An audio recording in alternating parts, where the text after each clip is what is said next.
One love, Delta 9 travelers. Welcome in. Welcome into the international digital connection. Thanks for being a part of this live.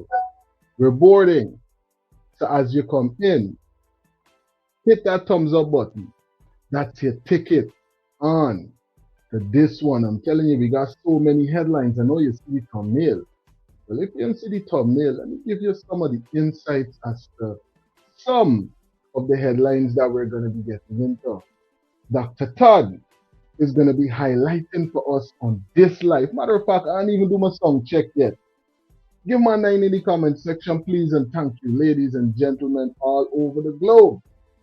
If you can hear me and you can see me clearly, drop a 9 in the comment section for me. I just want to make sure that the transmission is coming through clear. You know, every now and again, we just got some issues with the Bermuda Triangle. I just want to make sure that there's no turbulence and the signal is coming through clearly. All right? Well, like I was saying, Dr. Todd is going to be highlighting the fact that some persons' eyes really and truly pass Guyanese. He's going to be giving us some insight from the perspective of a legal mind, giving us a real analysis as to what's really going on in our country as it relates to the way that everyday Guyanese are being treated. We're going to get that analysis coming from the Honorable Doctor himself, Dr. Todd, right?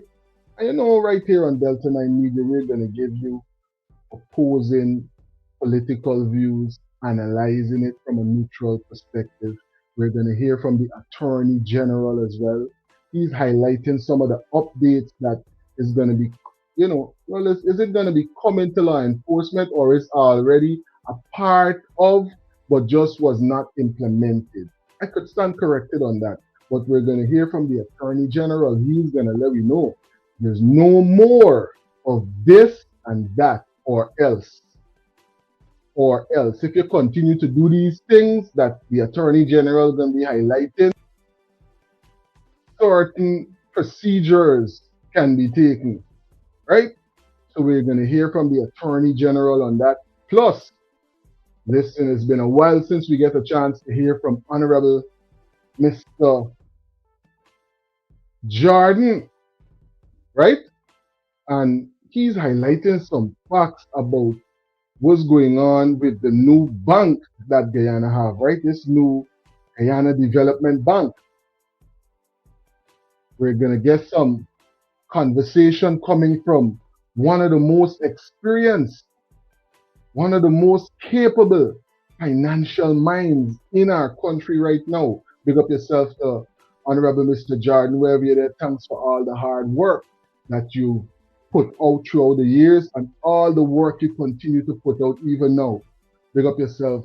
And we're going to hear those insights coming in from the former finance minister about what's going on with the new Guyana Development Bank. We're going to refresh ourselves with the insight coming in from the president as well, which is right because that's the opposite political view on that. Plus, remember yesterday we do a live, just yesterday, at the beginning of the live yesterday, we were talking about a sister from Cuba that was missing. Well, unfortunately, we got to say condolences to her family members and her loved ones and rising power to our everlasting energy. Those details about that, the police and the whole apparent lovers quarrel or spat or whatever went down, allegedly, we're going to be getting into those details right here on this live. Big up to all the persons who are here with us. If you haven't already, take a couple of seconds, buddy. It don't cost you nothing to hit that thumbs up button and to make sure that you share the live if you can with those that would love to stay updated with all of these headlines and even more. So I want Adel Nanlal know that we are prepared to fight them. CJID is prepared to fight the government of Guyana, to fight Anil Nanlal. to crush him like how you crush cockroaches in this endeavor to identify people who criticize them on social media. Forget about this smoke screen about protecting children. This is not about protecting children. If they want to protect children, let us pass a law in Guyana protecting children from pedophiles in the PPP.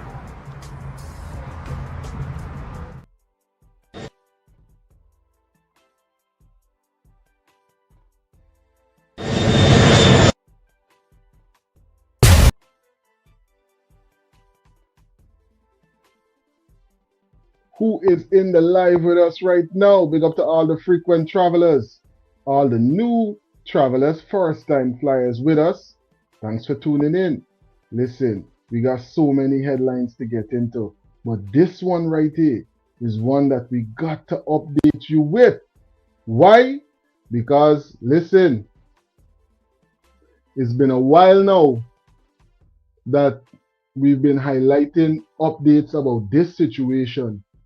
Condolences to his family and his loved ones, and rising, well, there's no conclusion about if our brother would have transcended.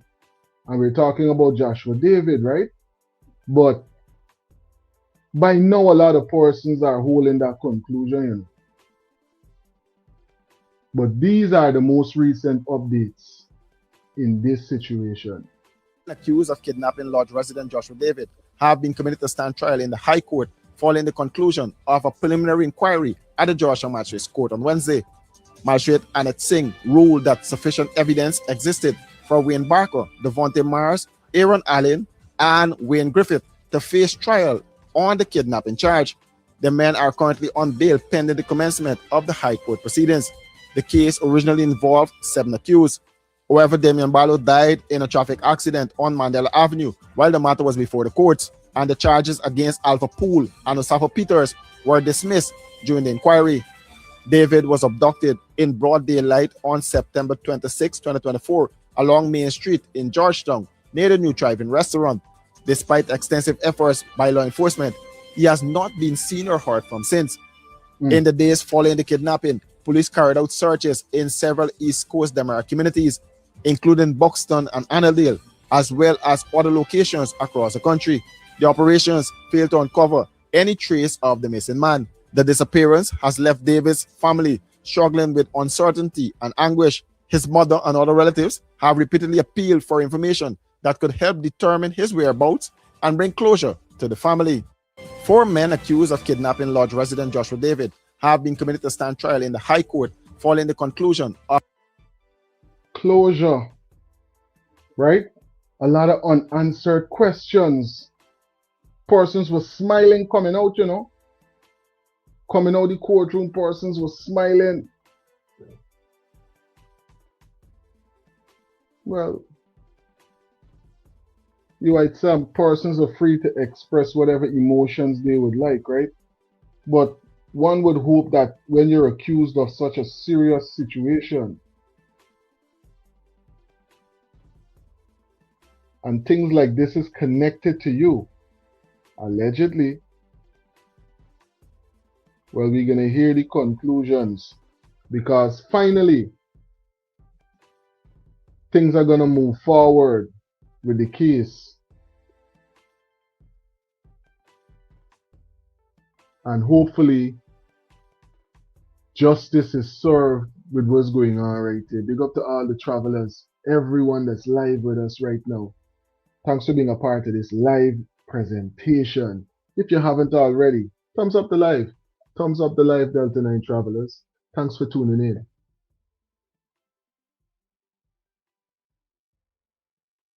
Now, yesterday, we started the live with a brother putting out an announcement asking for assistance for persons to help locate the whereabouts or whatever would have happened with this sister.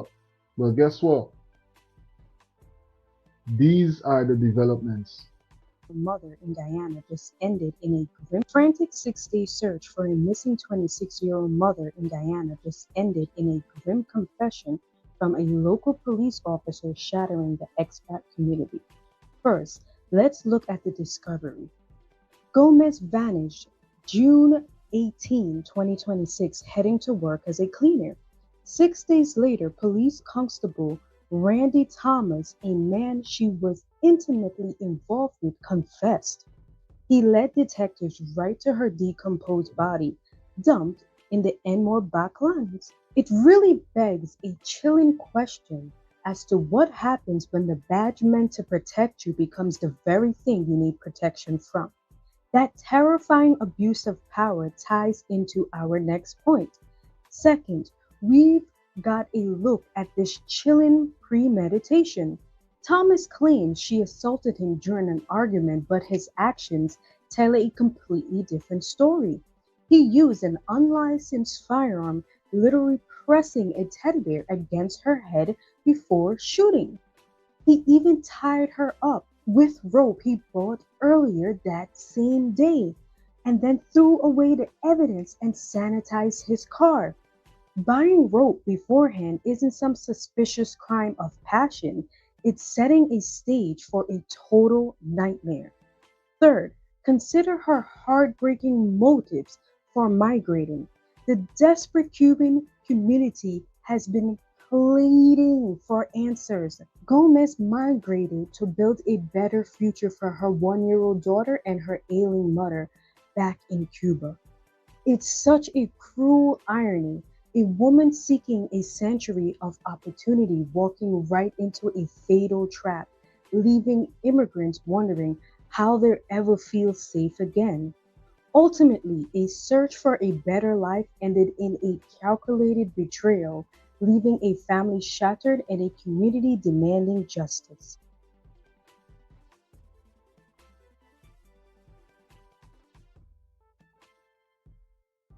Crazy times in our country, and some crazy times.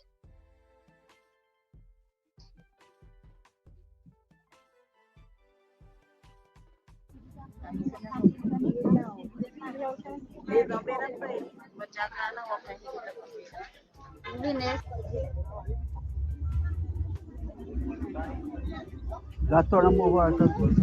Oh, I see you headed out.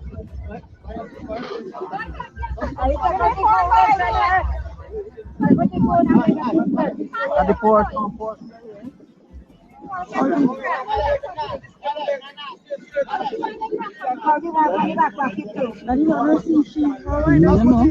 You know, flooded as the mother since she did.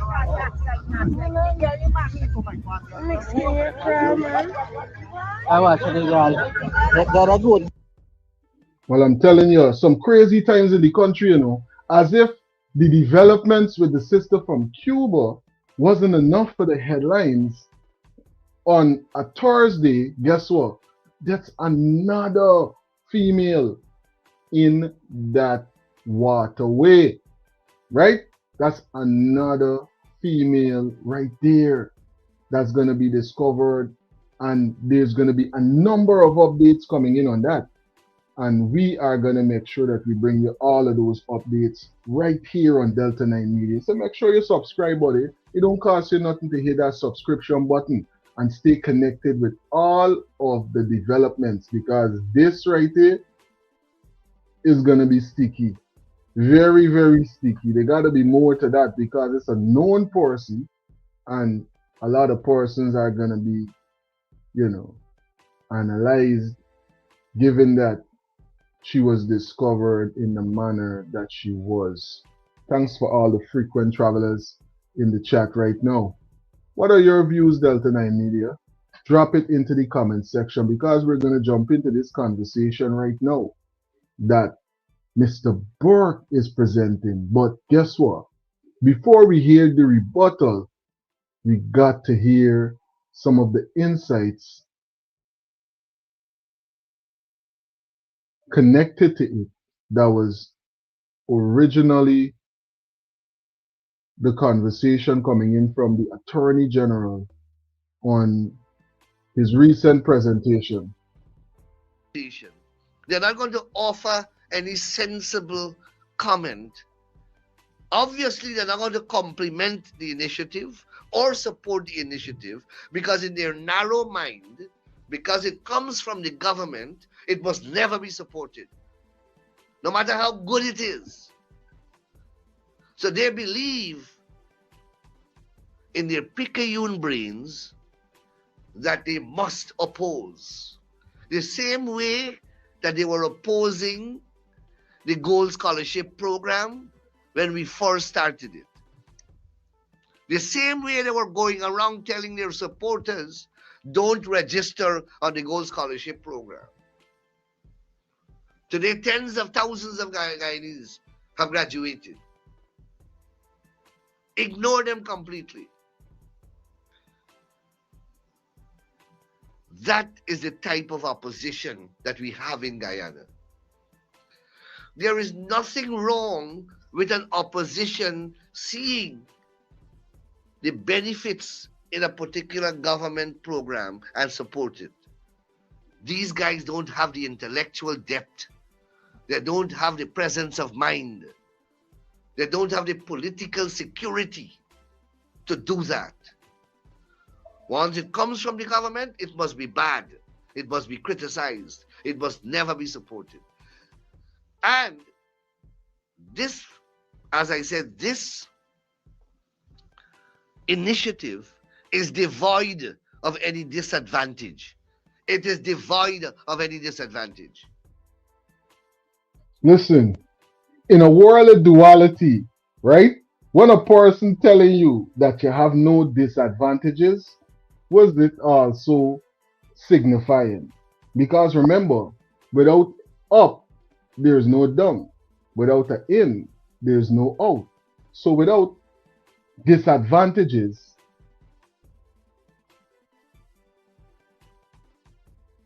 could they really, in a world of duality, be advantages? Or is it just being misrepresented in the manner that we're hearing it from the Attorney General right here? Because what he's referencing is some new parameters as it relates to the restrictions on the internet in Guyana. And we're going to hear from Mr. Burke on this as well, because it's good that we could analyze these things before they are implemented. Let's not forget that the party that is in power right now has the majority in parliament. So if anything was to be implemented, there isn't much that the opposition could do to really and truly stop it from being passed, if we really are to think about it, other than protests or whatever steps would be taken outside of the House. So let's hear some more from the Attorney General. Because our children will continue to have access, but it will now be managed. I don't want to say control. It will be managed. They will continue to have access to educational programs, but they will not have access to pornography. And what they have access to will depend upon their age.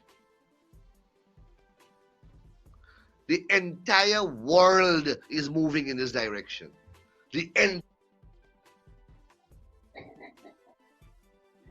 Again, that's a hasty generalization, right? Because there's no way that you can confirm that the entire world is moving in that direction. Again, one is beginning to wonder, why is this particular initiative almost being sold to persons if it really has no disadvantages and it's just all beneficial? And you don't really gotta sell, you don't gotta sell a person money. All you gotta do is just let persons know that, listen, there will be finances available and people gonna don't know, listen, this is all beneficial, this is finances, this, that, and the third, I could do this, that, or whatever. You understand? But let me listen and let me analyze, because we're gonna make sure we bring all the updates with this as well, because we're gonna hear from Mr. Burke and other persons, I'm sure, from the opposition is gonna have a lot to say about this. Entire world. I don't understand. I read, and they're pulling at straws to get at a negative, to get something negative. I said, as part of my presentation at the consultation, that all of us, I said, all of us can't be comfortable with what sometimes we see on Facebook. I said, all of us.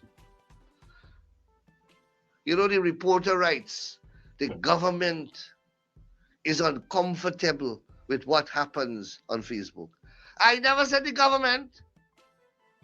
I said all of us. You tell me if you are pleased with every single thing that you have seen on Facebook over the past 24 hours. You tell me if you don't find certain things offensive. But if I say that, it becomes the government. That is what that's what you got to deal with here. Now, Facebook is a global platform. You can't stop Facebook. Nobody trying to stop Facebook. Every country is trying to regulate what goes on in cyberspace. And we are moving in that direction. We are moving in that direction. The United Nations has produced a model legislation. The United Nations, 177 countries have already signed on. So this is not something that is not going to happen. It is happening. How are you going to regulate this global platform if you don't have a relationship with the global platform?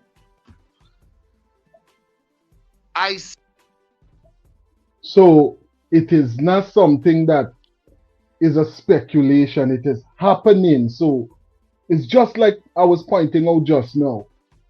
The government has the majority in parliament. So if they want to implement certain policies by means of passing it through the House, then it is done. You could come, you could motion this, that, and the third, but when the speaker says all those in favor say aye, they have the majority, so it's going to be passed, right? Said in my remarks that the government of Guyana has written to Facebook, to Meta, seeking to establish a formal institutional relationship with Meta. And that is being spun negatively, that the government is seeking to censor. The government, when we launched the Gold Scholarship Program, we were seeking to brainwash people, apparently. These very people stopped people from enrolling on that program. Here, the government is seeking to establish a formal relationship with a global service provider so that we can interact and engage.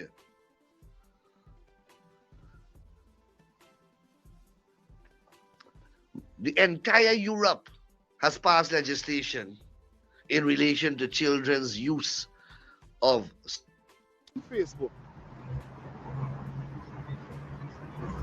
or Meta to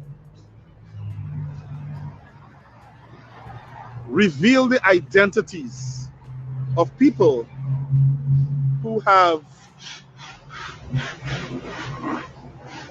pages on Facebook.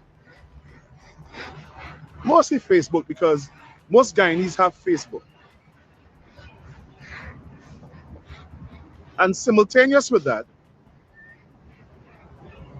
the government of Guyana has embarked on a so-called consultative process to consult with people about whether or not children should have access to the internet. That's tomfoolery. That's a ruse. That's a ruse. They're not interested in children accessing Facebook. Most children in Guyana that are minors don't have access to the internet. That's what the research shows. Most children in Guyana who are minors don't have access to the internet. So there's more to this thing. You see why it's important to analyze it from a neutral perspective. You see why it's important to hear other political views on, as we would have heard from the Attorney General, things that are about to be implemented, right? It's important that we keep these kind of headlines on the front burner, you know, because these are the things that can have a lot of far-reaching implications. And as we can see, persons are trying to sneak it in by presenting it as something that has no disadvantages. But like I would have pointed out, in a world of duality, if you ain't get no disadvantage, how are you gonna get advantage? So it's a smoke screen that the government now has Kwame McCoy calling for consultation with the so-called society to determine whether or not they must allow children to have access to social media.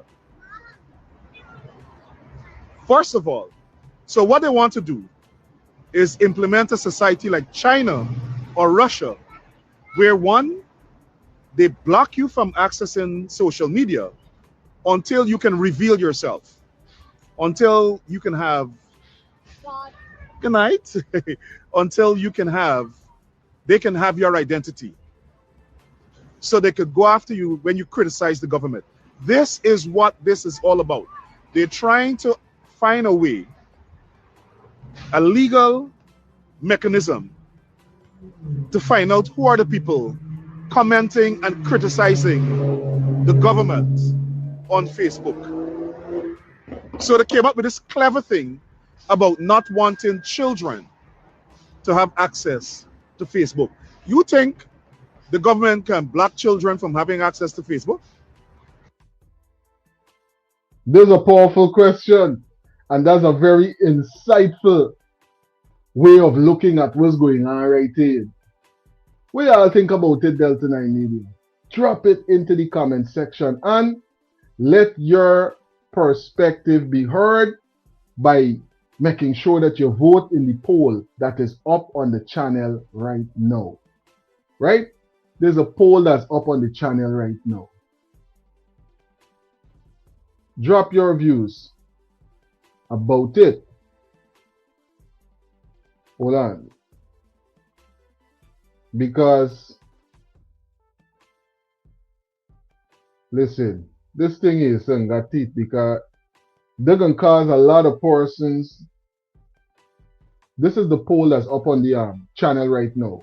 Do you think Mr. Burke is right about the new internet policy? Yes or no? 25% of the person said no, 75% says yes. The question is this: do you think Mr. Burke is right about Guyana new internet policy? Let's hear some more from the Attorney General. Drop your votes into the poll that's up on the live right now. And if you're going to catch it in the rewind in the future, let me know that you're talking about poll number 1, or just say, listen, I agree, or I'm on the side with Mr. Burke when it comes down to this new policy. Legislation. The CARICOM General Council was present at that engagement that we had, and she confirmed that the entire Caribbean community is having the consultation and the conversation that we were having in relation to bringing a regulatory framework that will apply to our children in relation to the social media and the internet. The whole world is having this conversation. How you think this relationship will unfold unless you have a relationship? How you think the management and regulation of the web and the social media, how you think it will happen if you don't have an institutional relationship with the service provider? And these reporters are bending backwards to write a story to say that government is seeking to censor Facebook in the country. Absolute nonsense. Absolute nonsense. We should have had a relationship with Facebook a long time now.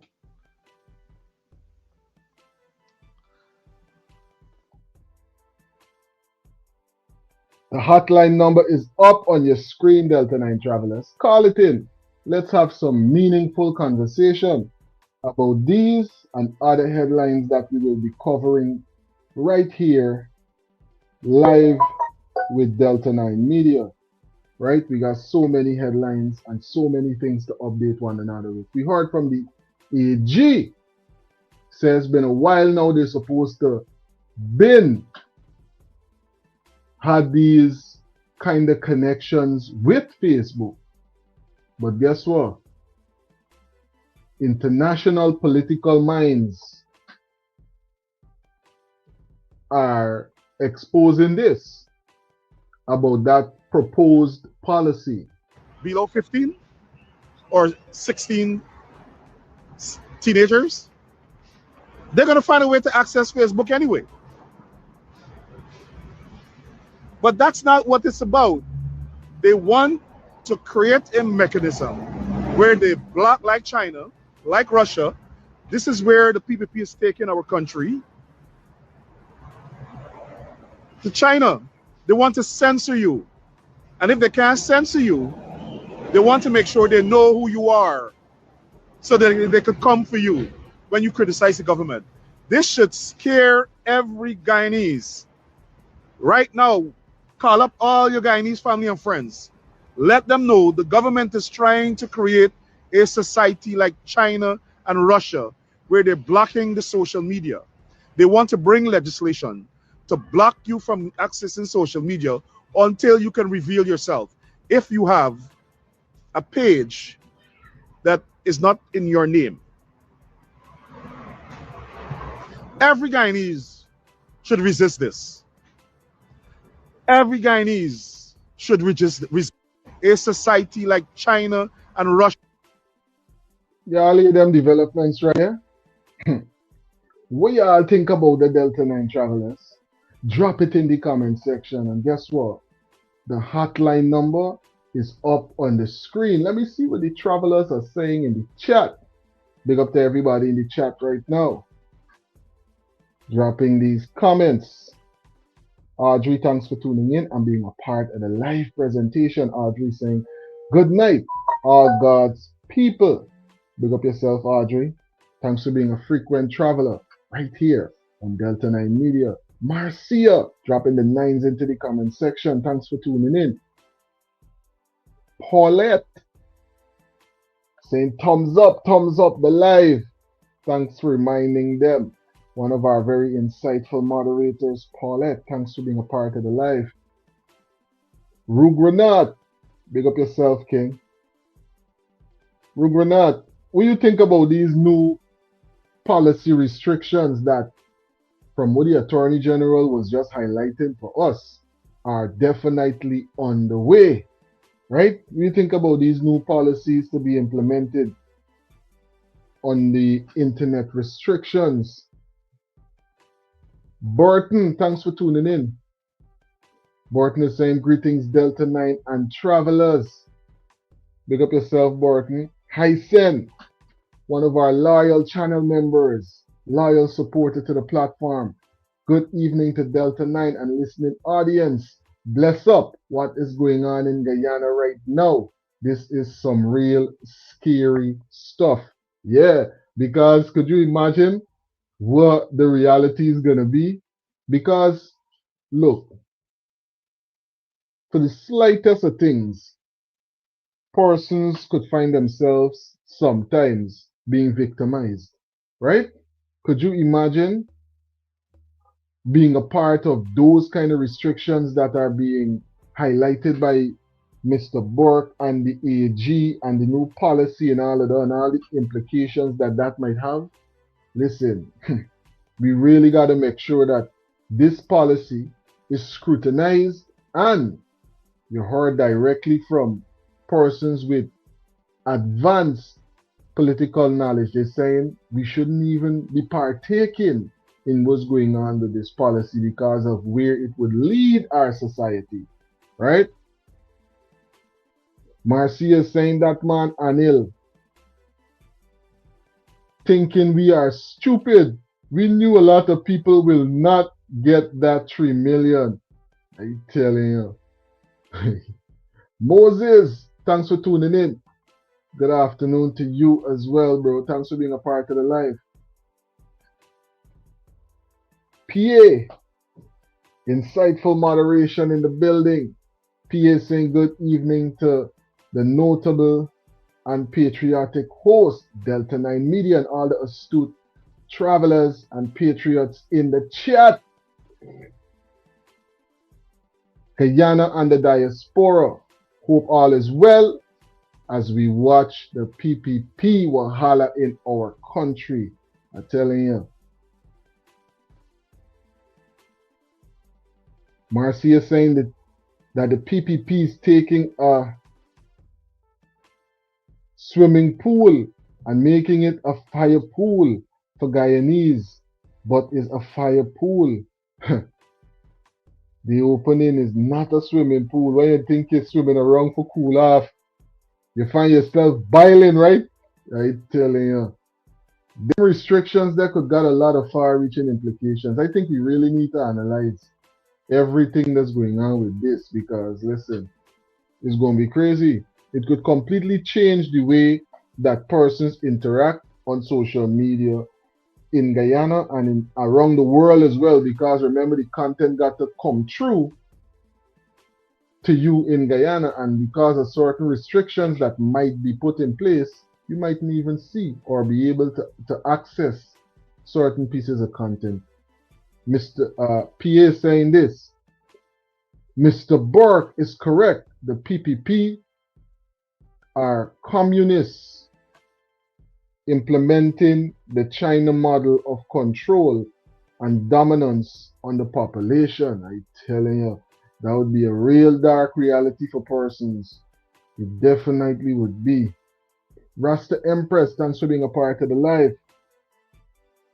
Insightful moderation coming in.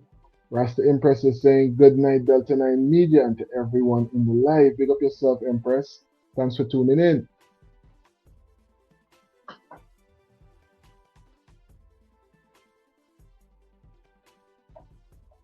Shaniza is saying this PPP government mean to silence Guyanese citizens. I believe they are taking advantage on us, the Africans. Ay, ay, ay. Crazy times, right? Crazy times when we analyze what's going on. Thanks for tuning in, Shaniza. Anthony is saying soon the PPP got to find a new planet to live.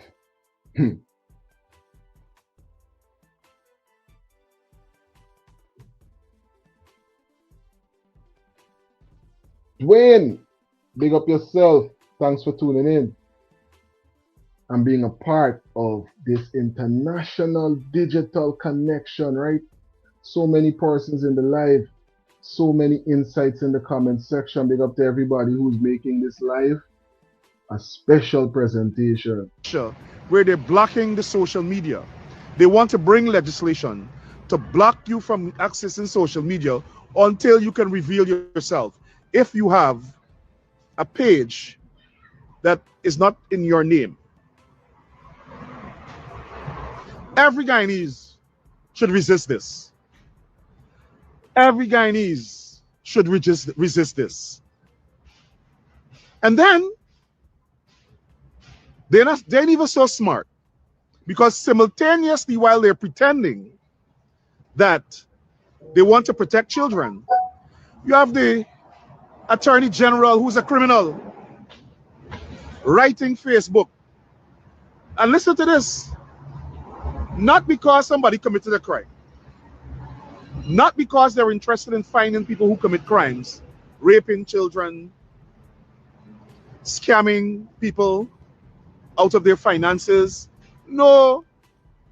He did an interview, or it was reported in Demerara Wave, that the Attorney General said the government is writing Facebook to ask for identity of certain pages, the people behind certain pages, because certain content they're uncomfortable with.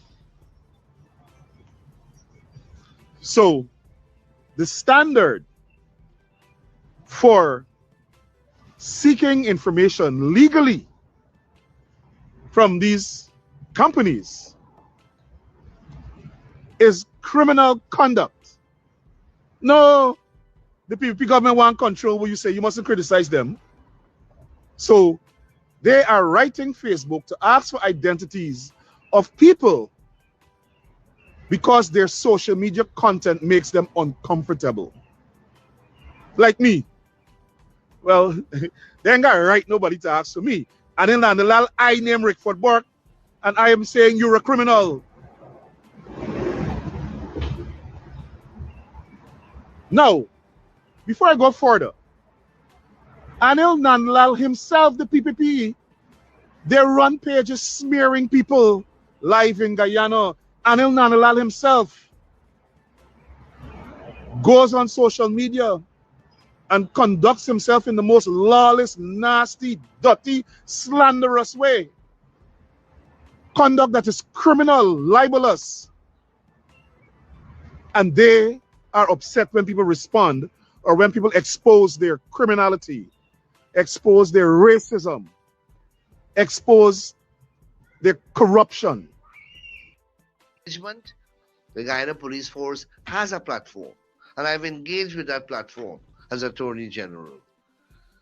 I have obtained court orders in relation to cases filed here and served it on that platform.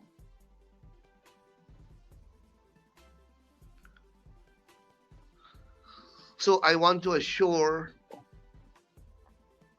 the listening public and the viewing public that this initiative upon which we are consulting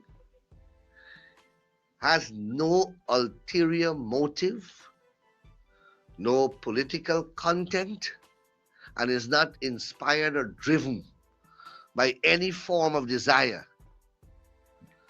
to control or censor. It is to accord paramount importance and protection to the welfare of our children. That is what this initiative is designed to achieve, to ensure paramount protection and advancement of the welfare of our children. And reporters who are listening, I want to put you guys on notice. The PPP government under Irfan Ali, Barrett Jagdeo, and Anil Nanalal, the government, these crooks, these racists, they're pushing the country towards a communist society that censors citizens. That's what they're doing. And again, they're doing it under the pretense that they want to protect children. Now, have you seen this government launch any sort of campaign against child molesters? No. Against people luring children on the internet? No. Against people who are raping children? No. As a matter of fact, this government protects pedophiles. The PPP government protects pedophiles. You have 2 known pedophiles in the PPP cabinet. Two.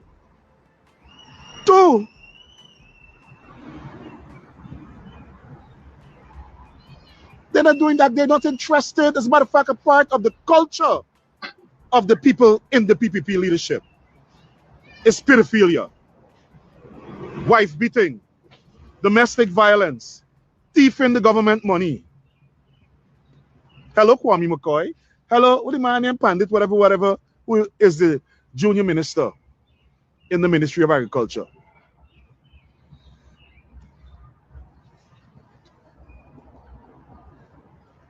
The PPP government runs a social media slander campaign out of the office of the president. Sorry, out of the office of the prime minister, run by Kwame McCoy.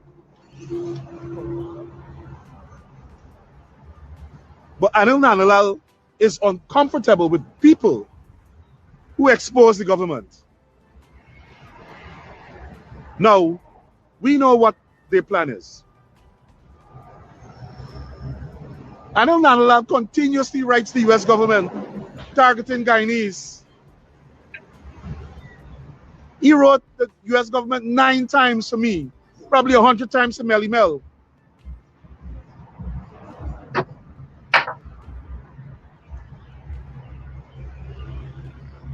And I understand that he also wrote Facebook 9 times for me and others.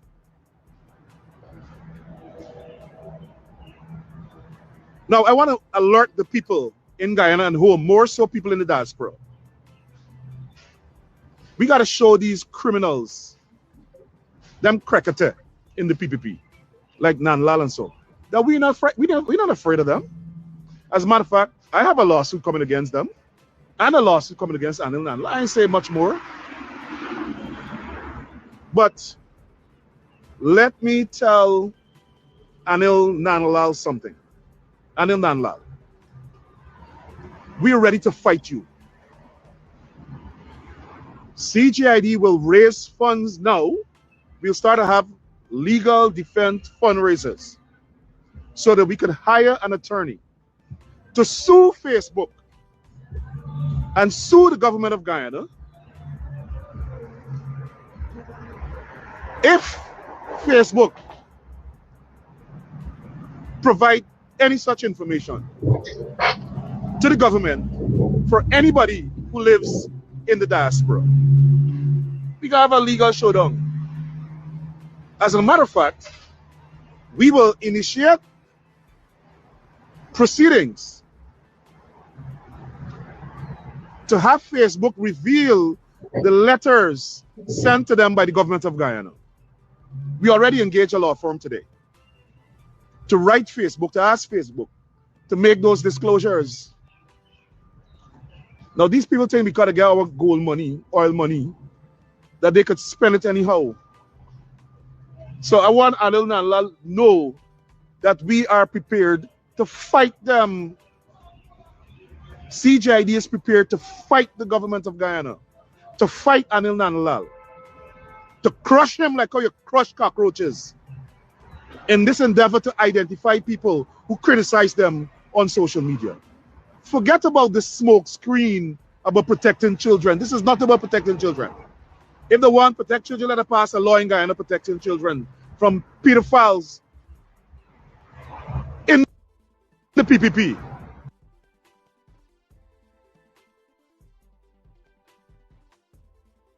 What are your views, Delta 9 travelers? Drop it into the comment section or call it in. The hotline is definitely open and the number is up on the screen. So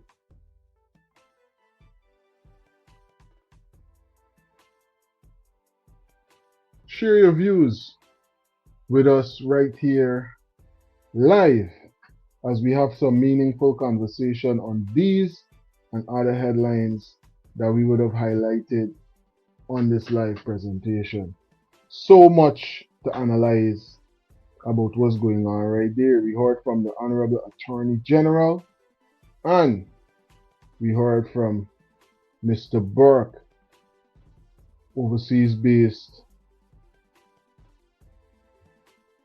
international political mind, political activist, a part of the political movement in the US, and advocating, as we can clearly see over the years, for persons in Guyana as well.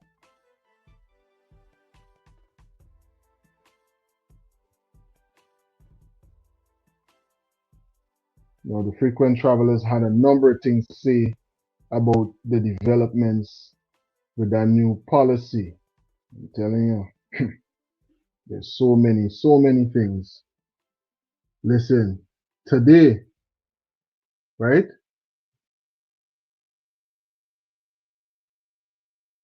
Even though we got a little back and forth going on with them, now the poll is saying 76% to 24%. Do you think Mr. Burke is right about the new internet policy? 76% said yes, and 24% said no. Right? So it seems like more persons are saying, listen, Mr. Burke got a point about he's highlighting right there about this new policy, you know. Big up to all the persons who partook in the voting system on the poll that we usually would have up on the live presentations. Big up yourself to all the travelers, all the frequent travelers, everybody that's going to catch this live in the rewind in the future. Thumbs up the live and consider subscribing. Join the team. We are on the journey to some very large and impressive milestones right here on Delta 9 Media. Now,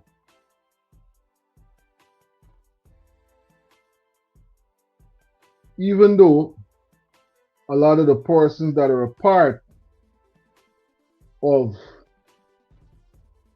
government might have certain policies and certain views about the way that they would like to own parts of our country and different conflicts that might be created, we still got a humanity within us, and we still understand that, listen, when we see things like this happen, we come out and we stand in solidarity, and we're willing, as much as we're able, to give any assistance to our brothers and sisters that definitely affected by these developments going on right now in Venezuela. Let's get these updates right now, Delta 9 travelers.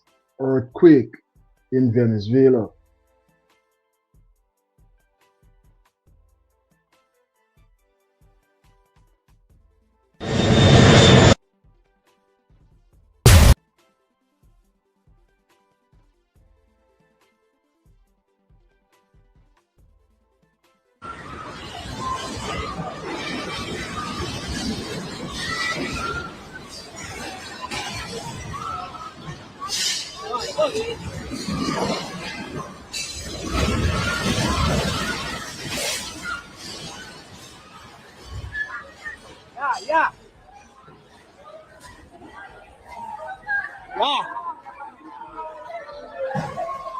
Ya, por afuera que tenemos. No sale de allá. Hermano, no, fuera más peligroso, hermano. Por allá. Señores, al puerta 4. Por allá.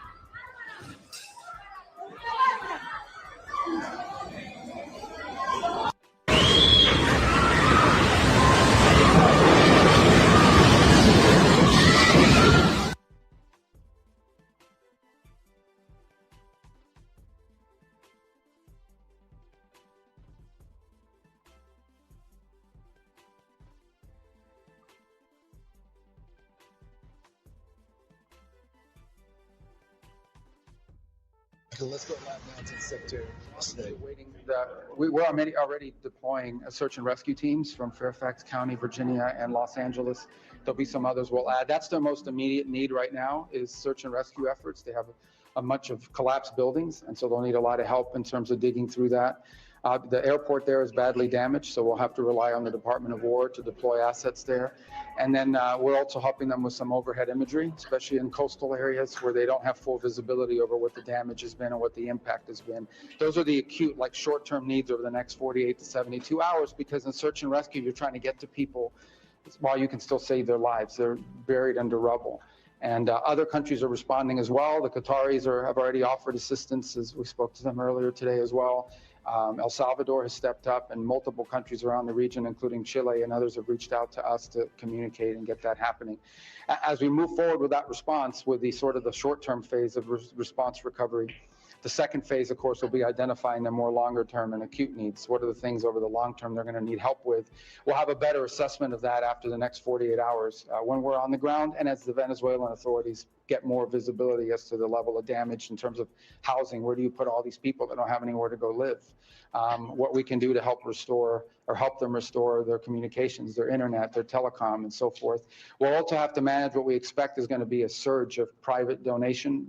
I can imagine that there's going to be a lot of people from the United States and entities in the United States. We've already been in touch with some of the leading charities, but I know at the local level, particularly in places like where I call home in South Florida, there'll be a lot of people that are going to want to step forward and help and provide assistance. And we just need to find the way that we can step in and provide logistical support from that. In addition, of course, we've already stood up our disaster response teams at the Department of State and our humanitarian efforts.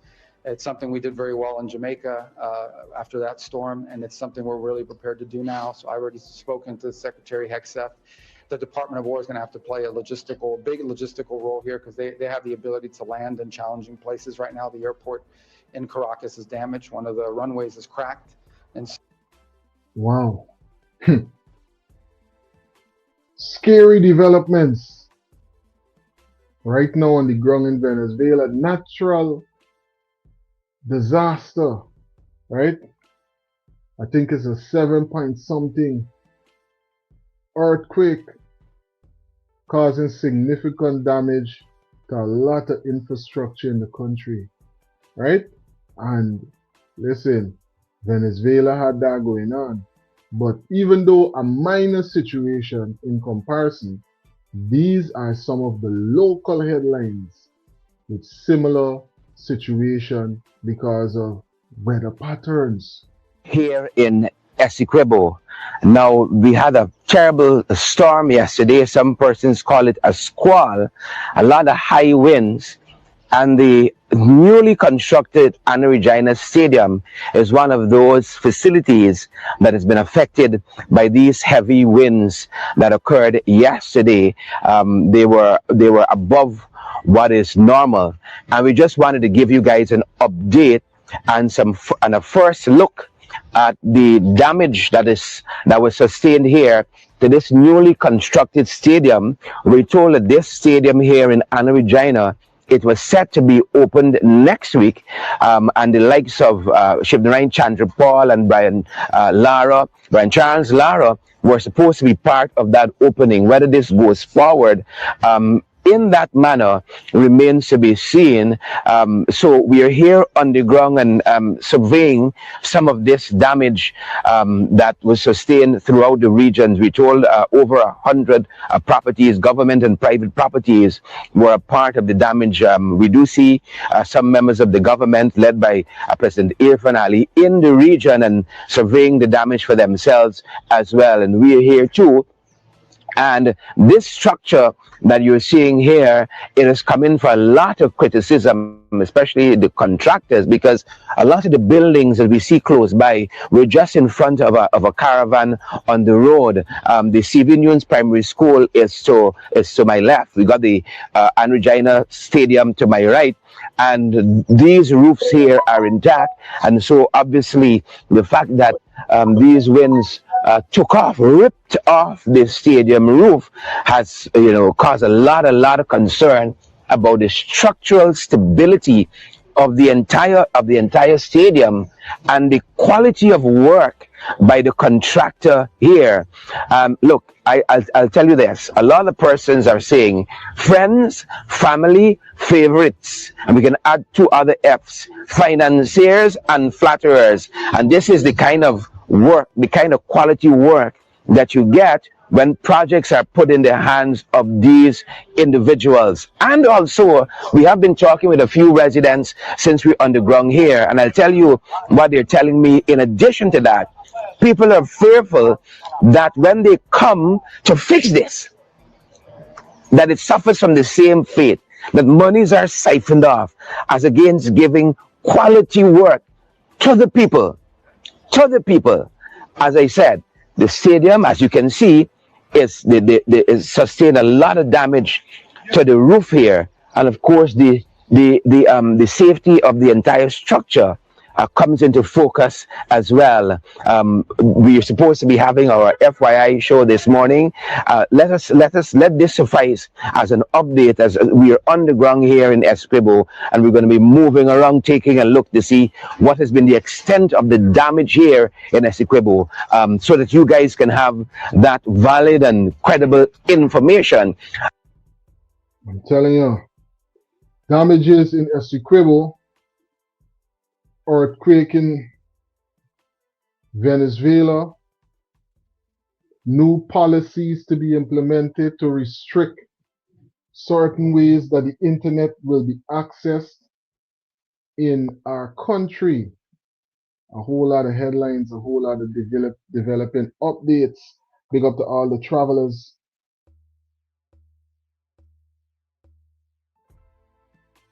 PA saying Venezuelans quit threatening the Guyanese people about Essequibo. Maduro did. Now Caracas is hit by 2 devastating earthquakes. Acts of God. Guyana is God's country, divine protected. I'm telling you. Big up to all the travelers. Big up yourself, PA. Thanks for dropping insightful comments into the comment section. Hysen is saying, sorry for the people in Venezuela. How much Guyana throwing in, and how much more will they be taking in Wake Up Guyana? And how much will they be taken in Wake Up Guyana? I'm telling you. We really got to analyze it, you know. We really got to analyze what really taking place in front of the face. It's a sad time though, a real sad time with all that's going on with them, because trust me, I see some of these videos and the way that devastation was coming down, buddy. You're seeing buildings crashing and all kind of thing. Earthquake is a serious thing, you know. A serious, serious thing. And one thing that we could highlight and we should always be thankful for is that even though Guyana got a lot that's be going on in the headlines, these is now one of the headlines that frequent our country. Natural disasters of this magnitude. Always got to be thankful and grateful for that. Big up yourself, Hysen. Thanks for dropping those insights into the comment section.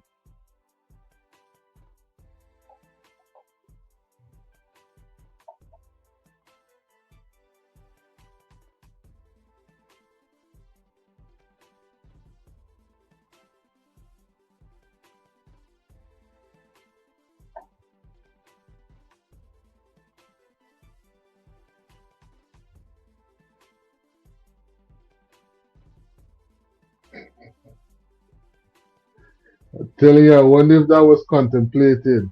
Rasta Empress is saying, okay, she's shouting out her sister in the live. Big up to all the persons that are in the live right now. Thanks for tuning in and for making this live presentation what it is. I'm telling you, you the viewers, you the persons that come through, drop comments, call in. You're the persons that make this live presentation a special presentation every single time. Thanks for tuning into the live. And if you haven't already, it costs you nothing, Delta 9 Travelers. Almost 300 persons live with us. Thumbs up the live. Hit that thumbs up button. Please and thank you, ladies and gentlemen. And make sure that you're subscribed as well. 100% wildcrafted sea moss. Only the best, because you deserve nothing less. 8 Butterfly. 8 Butterfly Black Seed, loaded with antioxidants and essential nutrients for your body's needs. Breathe better, feel better, live healthier. All the benefits of black seed oil without the taste. 8 Butterfly Black Seed Capsule.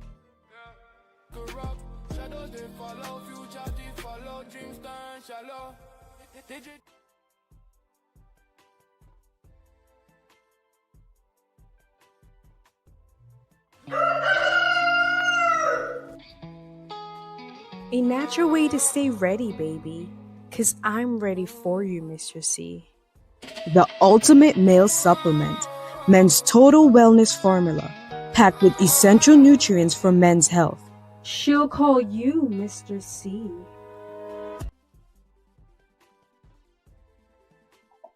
Eatbutterfly.com.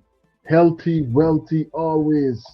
Big up to all the supporters of Delta 9 Media, all our sponsors, every single time. Healthy, wealthy, always. Eatbutterfly.com. Now, Dr. Todd is going to highlight a situation for us because sometimes persons could really and truly take the eyes and pass here. Let me hear these points that the Honorable Dr. Todd is highlighting about such high pass that is there going down in we country, and sometimes persons just allow it to go unnoticed. I never thought the day will come when another national will tell us that we cannot stand on our own grounds. And Guyanese are taking that lightly. Guyanese are taking that lightly, that a foreign national must come and say to members of parliament, you cannot be here. Wait on your time to come here. You cannot be here. Hi. I have traveled to a few African countries, and I do love the continent. I have traveled to maybe all the CARICOM countries. I have traveled to the north.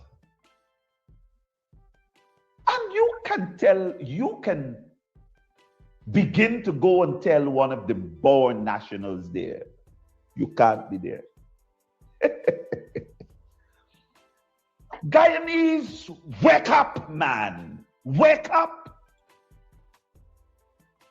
The mere resistance of allowing the nationals, people who belong there, to be able to observe and scrutinize what is happening of your money should be an outrage. The public should be an outrage. This is what we need to be seeing pelting all over social media. These are the conversations that we must be having in the minibuses. These are the conversations that we must be having in the cars. The fear of Guyanese becoming second-class citizens in your own land. Have you not awakened? Have you not awakened to the issues of how many people who have their little businesses, their little sweetie shops, their little stands in the community are struggling? Walk tomorrow and just have a normal conversation. This has nothing to do with politics. Just have a normal conversation with the people who are running their businesses. And they will tell you that the Chinese supermarkets all across those communities have totally crippled their ability to do successful business. What are we doing? What have we done as a society, as a country, to stand up and say to this wicked, senseless, incompetent government that you're not leading this government properly? Many of you recognize that there are limitations in relation to the parliament. Dr. Todd is highlighting some points that if you can't realize, unity or else is more of the same, buddy. More of the same. More of the same situations that we would highlight here on a number of occasions. It's been a while now that persons have been calling for unity in the opposition. Let's hear some more from Honorable Dr. Todd. There's only so much that parliamentarians on the opposition side can say and do. There's only so much. Real thing. There is nothing. And I want to bring this, if I am never clear, I want to be the clearest tonight. There is absolutely no contribution that will be accepted in the National Assembly by the opposition. Wow. We don't have the numbers, and all that you will see happening in Parliament, it is going to be just the motion. You're just going through the motion. Similar points that we would have made earlier, right? You see what Dr. Todd is highlighting? Because the government got the majority, it's just going through the motion, all those in favor, all those, opposing. And the opposing is a much smaller number. So we already know what the proceeding is going to present, right? Big up to all the travelers right now. Let's hear some more from the doctor. Government, the PPPC government, is not a government which has demonstrated by its approach, by its philosophy, by its accommodation, that they are willing to have an inclusion in relation to ideas and support in order for this country to be built. Building of Guyana is only through the eyes of the PPPC. And we have constantly seen that the PPPC's management and stewardship of this country has only caused more and more wastage. Wastage. Just look at what we have been building. Roads, hospitals, schools. Just look what we've been building. How many of those are worth the type of monies that we're spending? One citizen spoke to me yesterday, and it felt quite good, him addressing me as Comrade Todd. He said, Comrade Todd. And I laughed. I said, speak to me, my brother. He said, one of the things that concerns me is that how is it that our young people didn't recognize all this contract being shared out before elections on building of drain? You got drain work, little drain contract here, little drain contract here. And when you look in all the communities, people were just rejoicing. Well, I got a little contract here, I got a little road contract here, I got a little drain cleaning contract here. How come that they didn't recognize that that was a political stunt?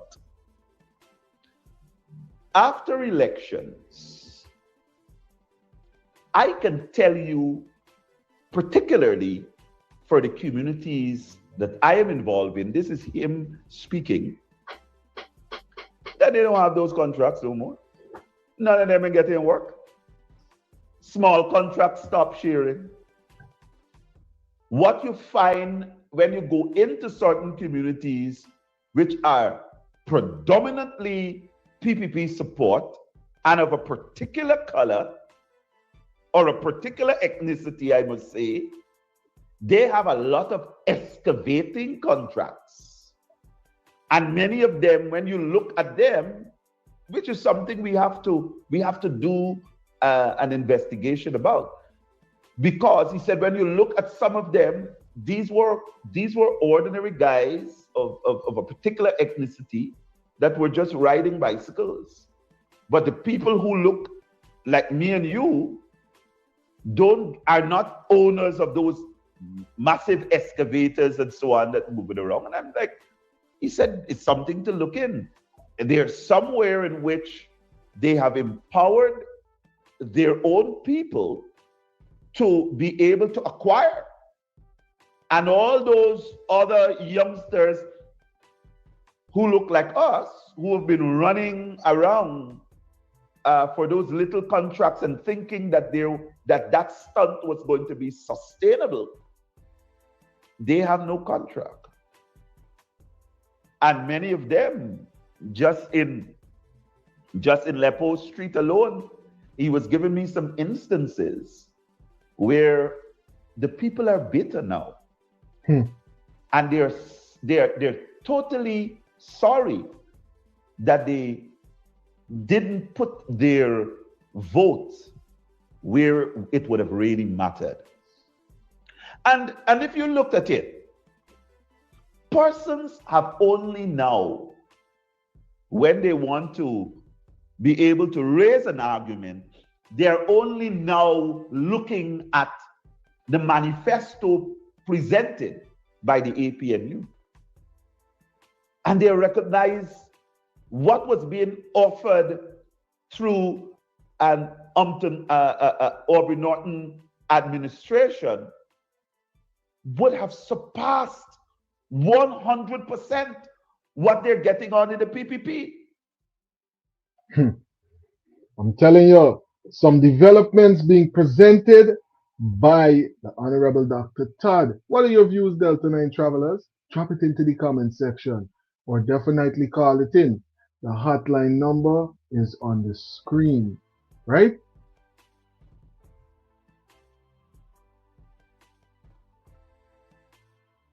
Now we're going to hear from the Honorable Minister, Minister Priya Manichan, giving us some insights about these new benefits headed to a community near you. I'm very happy to announce that budget measures that were announced in the 2026 budget that would see the increase in stipends for various workers in our local government bodies getting more in their wallets and their pockets is about to come through. We had said that we would move the Neighborhood Democratic Council stipends from the chair getting 10,000 to 50,000, vice chair moving from 5,000 to 40,000, and councillors moving from 3,000 to 30,000. And we're about to do that. We had also said that we're going to be moving the regional councillors at the Regional Democratic Council from 30,000 to 50,000. These were announced, you heard about it, and we took a while to get some paperwork done. We had to get some paperwork from the Ministry of Finance. That took some time.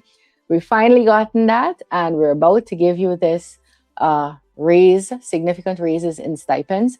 How is this impacting you?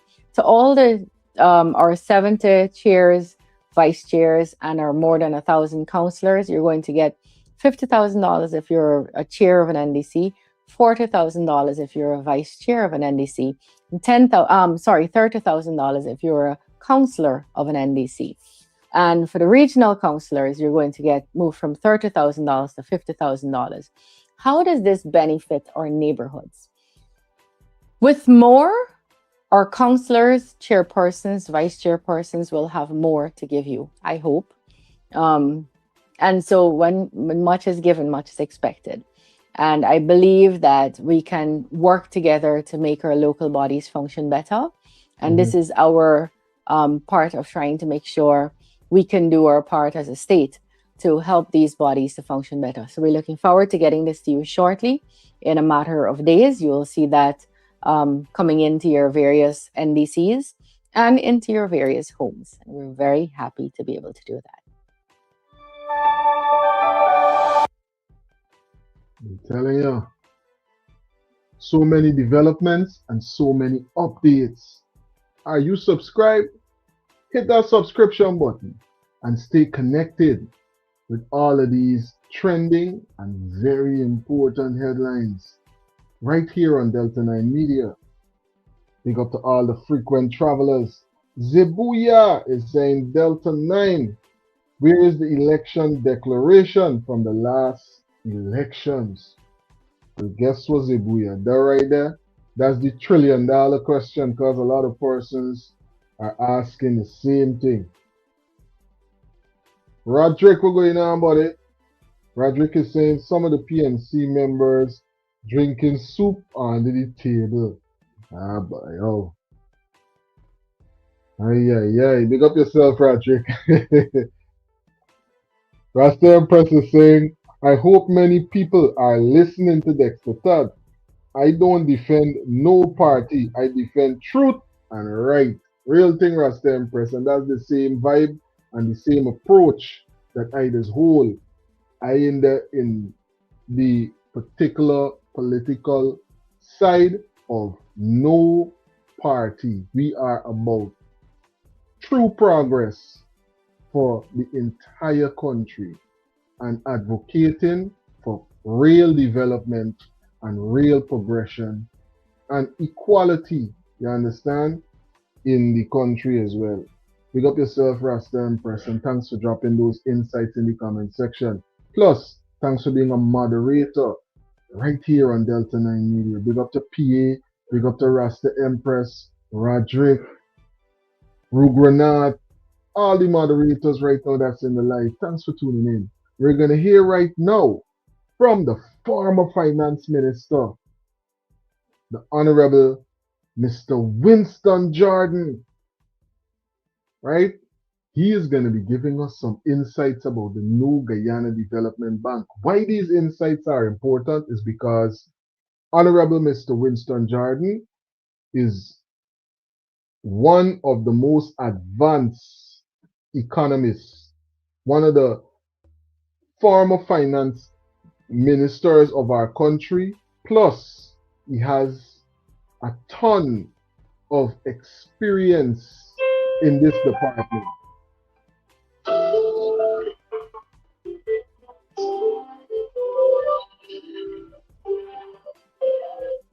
Greetings, you're on to Delta 9 Media Live. Greetings, Delta. Listening to your program there this evening. There's so much happening, man. Yeah, we're going on your side. Thanks for calling in. Yes. It looks like some of your callers are scared already. They don't. I'm not hearing anybody call. They're scared about this whole thing. I don't know what they're trying to do there in Guyana with this Facebook stuff and stuff like that. But again, these guys have the majority, so they can. I don't know how that's all gonna go down. I saw that stuff there yesterday that in Essequibo where that stadium and stuff got blown off. Yeah. I mean, Irfan Ali and his crew just ran in there. I guess they tried to get ahead of Mohammed to get into the place, right? So I think what he did there, it's all photo op. He's trying to, look, Kwakwani was underwater for close to 2 weeks. Did anybody go to Kwakwani? I mean, right? And we are seeing one Guyana. I mean, isn't Kwakwani a part of Guyana also?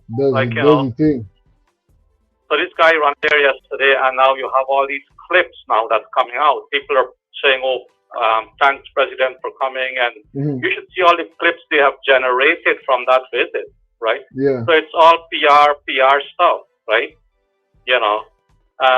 So I don't know, man. And also, I feel so sorry, for Venezuela with what's happening there. Now, you got to watch what's going to happen next. I mean, they may allow more Venezuelans to come into Guyana because of this tragedy, which is humanity. But Guyana needs a lot of laborers right now. There's so much stuff, so much work going on in Guyana, and they need people. So they're going to use this as an excuse and say, okay, we are bringing in people, as refugees, or we're helping. But they're going to use those people to help to do stuff in Guyana, which it's okay. But a lot of these people are coming in right now. All these foreigners, they don't pay into NIS. They don't pay, it's called PAY and all of those things. So that's revenue also that even the country is going to lose, right? So it's not, I don't know how this is all going to go down, but Guyana needs, I see there's so much stuff going, and they need a lot of people to work, and they're going to, I tell you this, they're going to use this as a way to bring in a lot of Venezuelans. Well, let's hope that there's a policy in place while all of this immigration is going on, to make sure that we don't bring in the wrong set, because we gotta understand, and we understand. I think most persons that watch the show gotta understand that, listen, we need a lot of persons to join the labor force because of the small population in the country. So immigration is always gonna play a factor, but the right policies, because we don't want to bring the wrong persons in the country. Then you got more gas station situations, more playgrounds reaching the same problem, and more stations with the gate and different areas being blown up and all of them things like that is going on with 33 AKs and all kind of thing. You know? Exactly. There should be proper vetting, Definitely. Definitely. Also, I mean, with this this Facebook stuff or whatever, even right now in Guyana, Guyana is using all Chinese communication. There's a company called Huawei. Yeah. I think they're the one who are doing all this stuff. So Guyana is being monitored by China right now, right?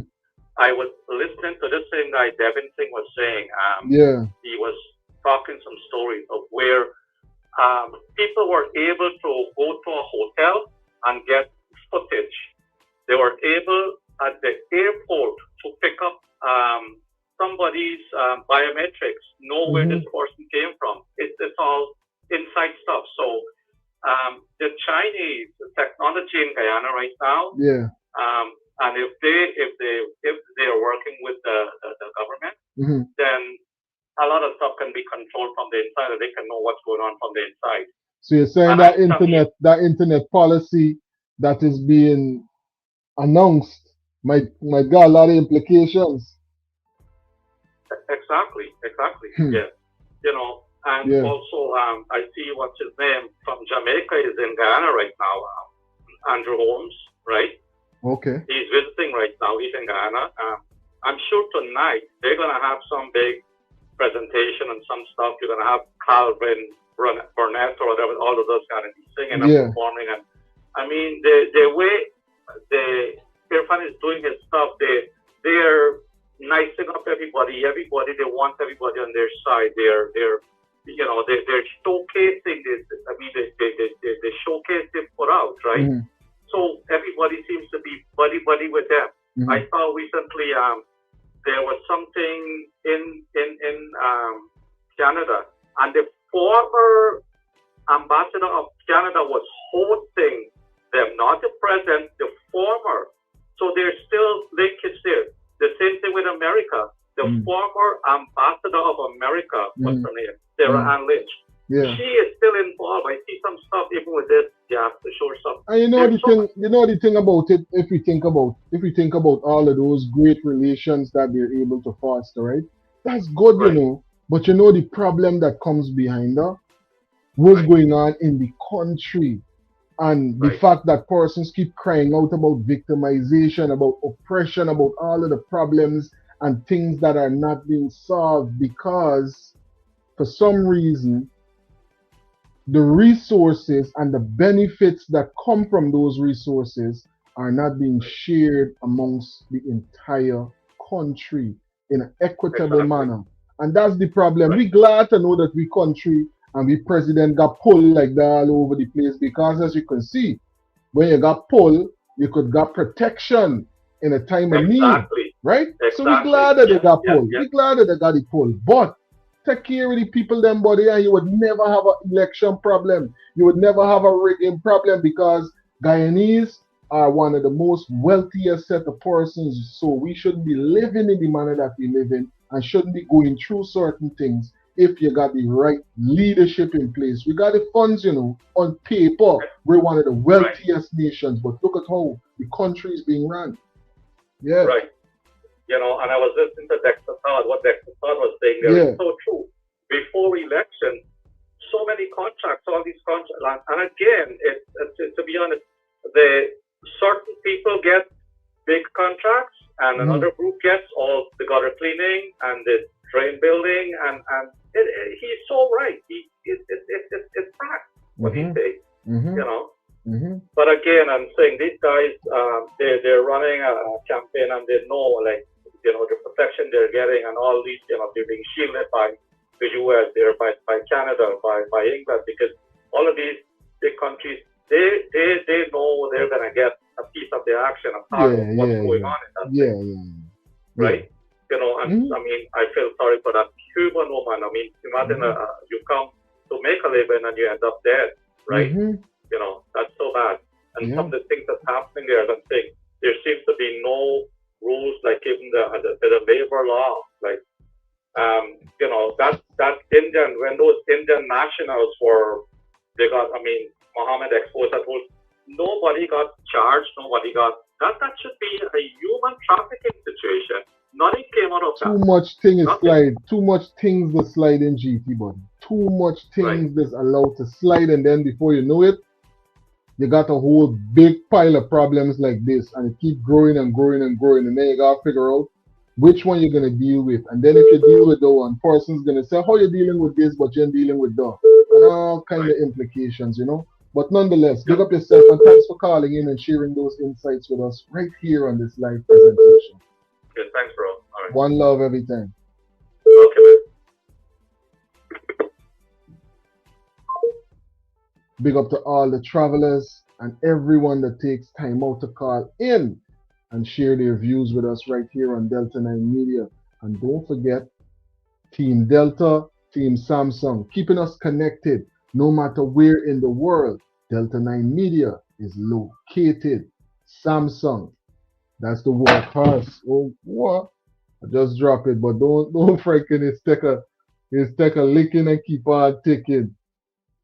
Samsung, keeping us connected no matter where in the world Delta 9 Media and this live presentation might be located. Now we're going to hear from the former finance minister right now. Nobody is questioning the Guyana Development Bank from the standpoint as to whether we need a bank.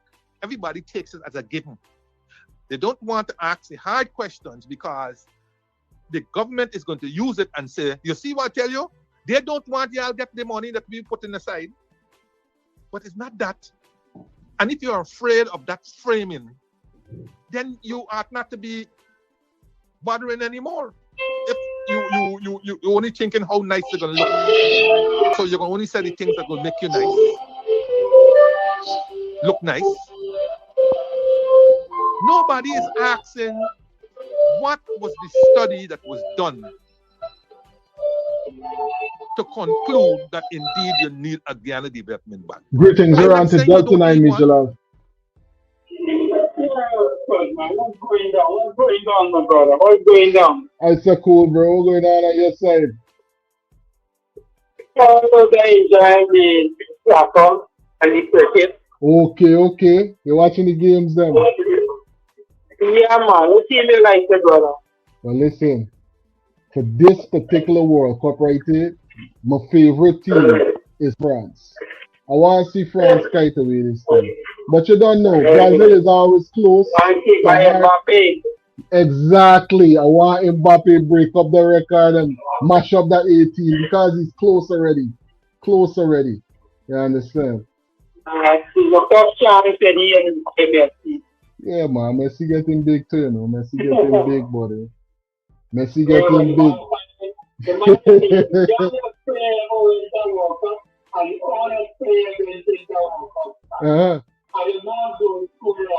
Good. Well, I'm glad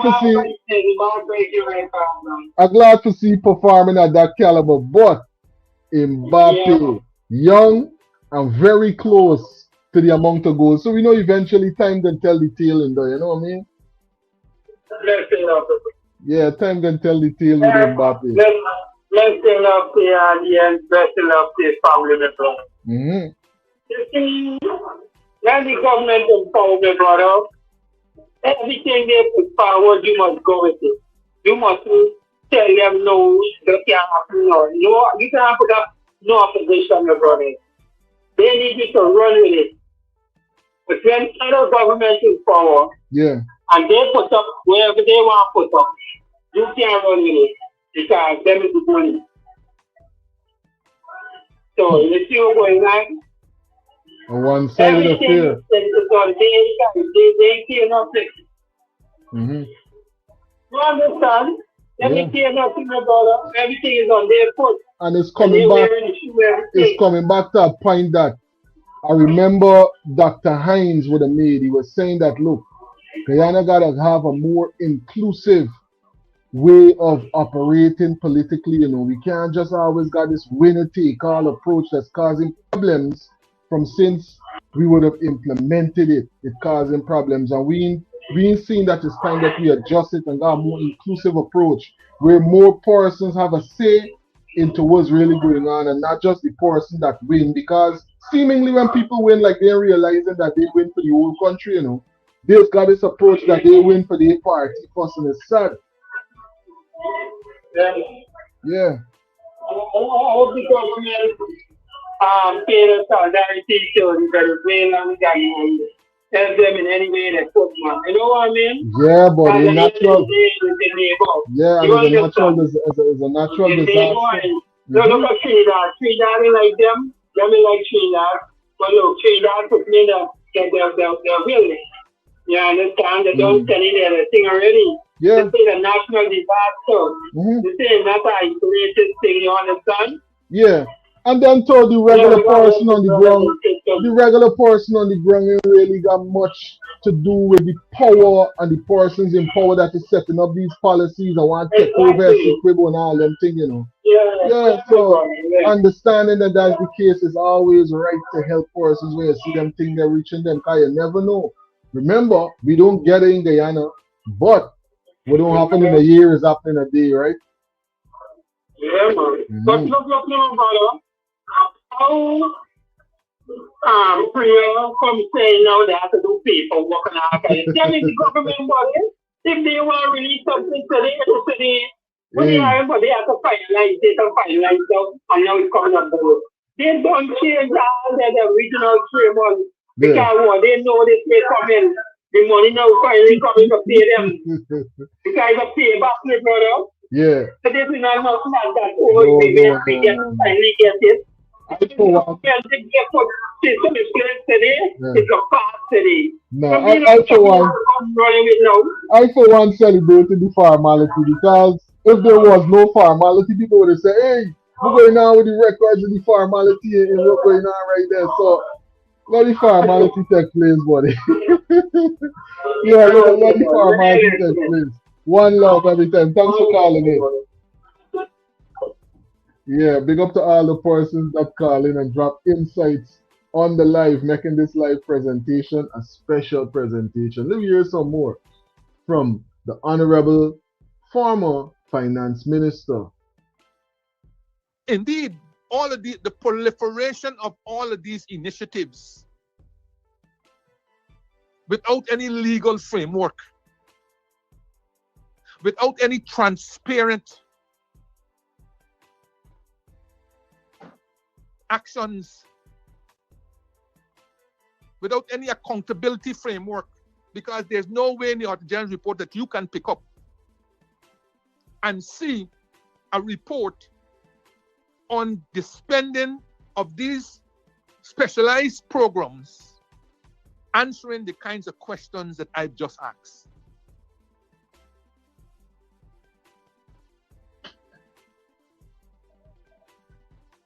So we just take it as a fait accompli that we need a Guyana Development Bank, and we would not touch it, its reason for existence, because we don't want the government use it as their PR to say, you see what I tell you about them opposition people?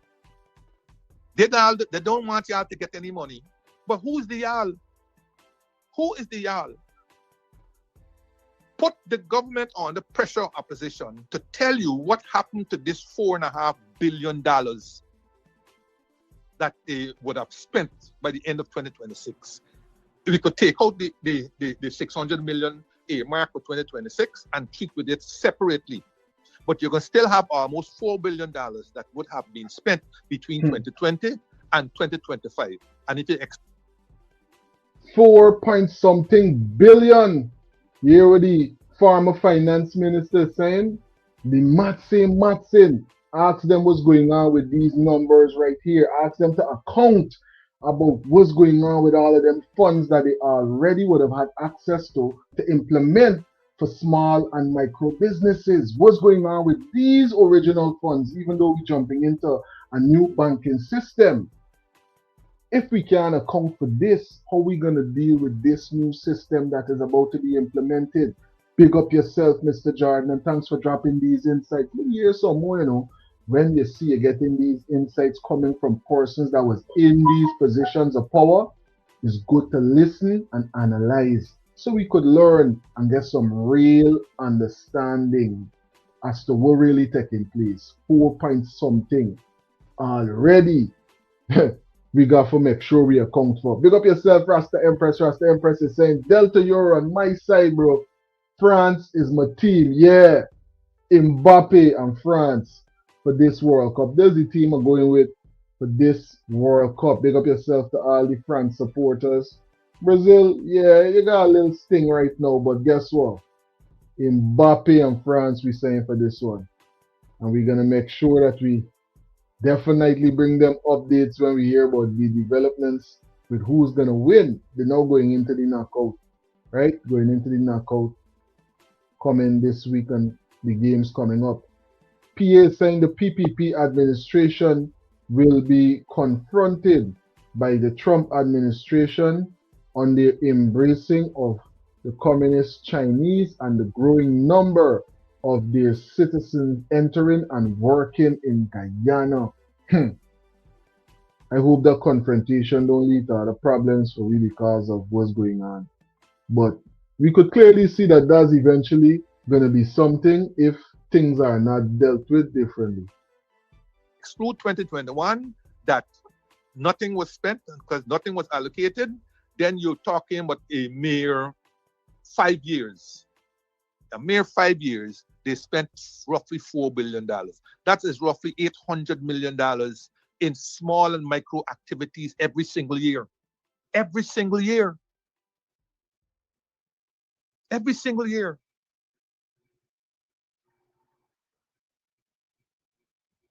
And if they allocated roughly $1 million to everybody, you're talking about nearly 4,000 people. 4,000 small businesses that should be around the place. And if every small business employed, say, 2 people, that's 8,000. Where are these businesses? Where are these people? Because as surely as night turns today, if you can't give a proper accounting, reporting, transparency, integrity of this money, then all you're doing is rolling that now into the Guyana Development Bank. Wow.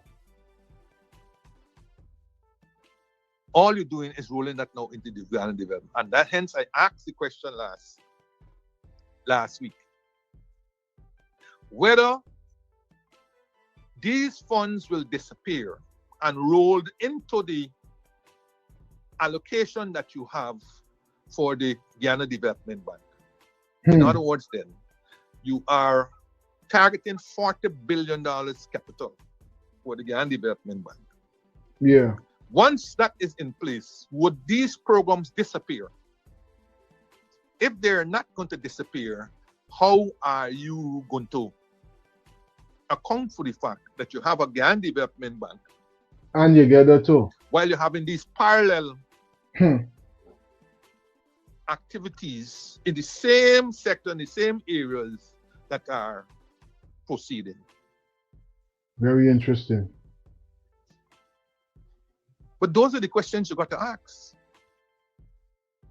The ones that are being asked are indeed appropriate, but we have to dig from underneath and come up, because all we are doing right now is asking the questions from the top, because we assume it's a given.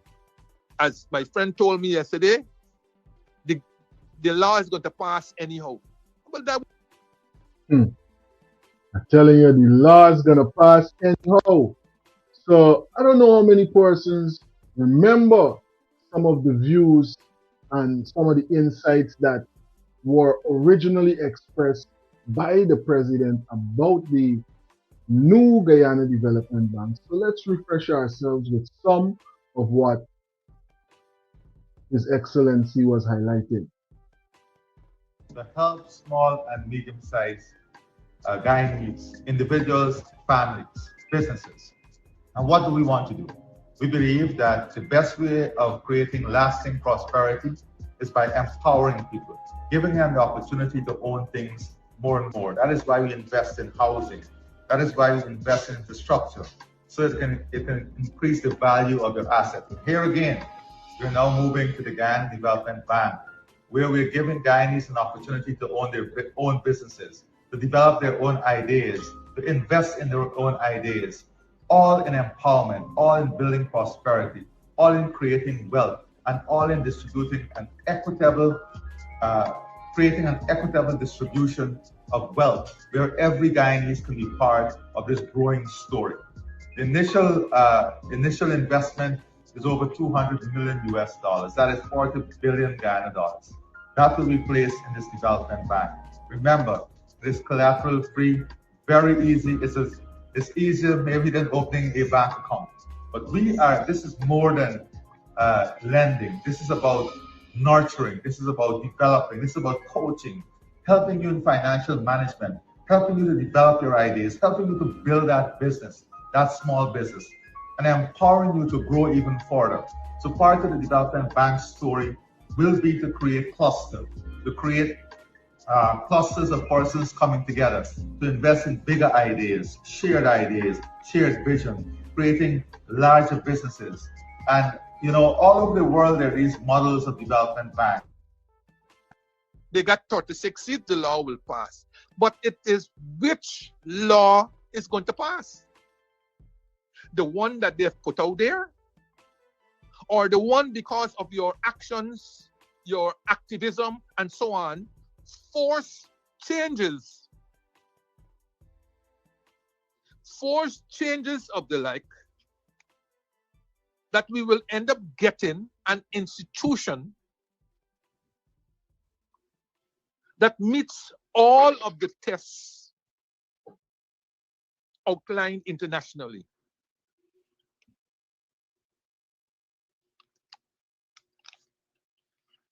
What are some of those tests that such a bank should meet?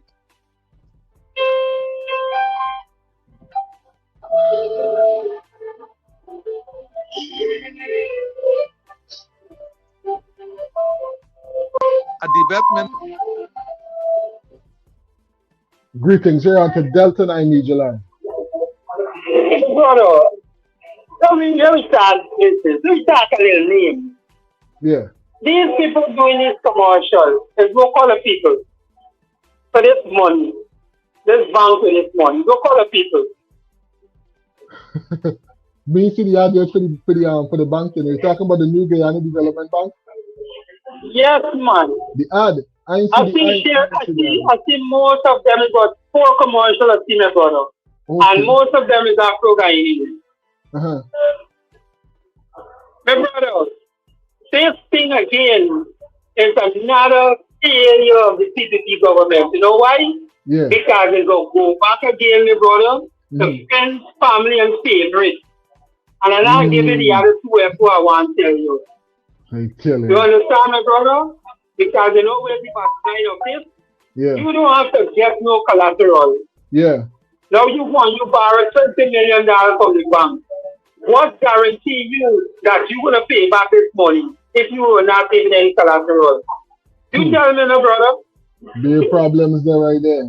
Because you got a lot of persons that wouldn't want to pay back because they're not, But this thing is a failure again, where there's no proper oversight. There's failure, my brother. Yeah. There's going to have a lot of problems. You just give a solution and say, oh, I want to open this chicken farm. This farm costs 1,000, 3,000 chicken, wherever. Okay, it costs me $8 million. Remember, you just have to give your idea and your thing, you know. Yeah. Good. And there's no collateral you have to pay, and you're paying back 0.12%. Now, how long you taking to pay back this money? At what rate you pay back this money? Because as I got to my brother, they filed for bankruptcy, and I got the money because what? The deal flop. You get what I'm saying, brother? I definitely get what you're saying. The same thing, all who get money get bargain. And this is where you run down to friends, family, and favorite. And the 2 F. When you have the 2 F for Sunday. Everybody Sunday too.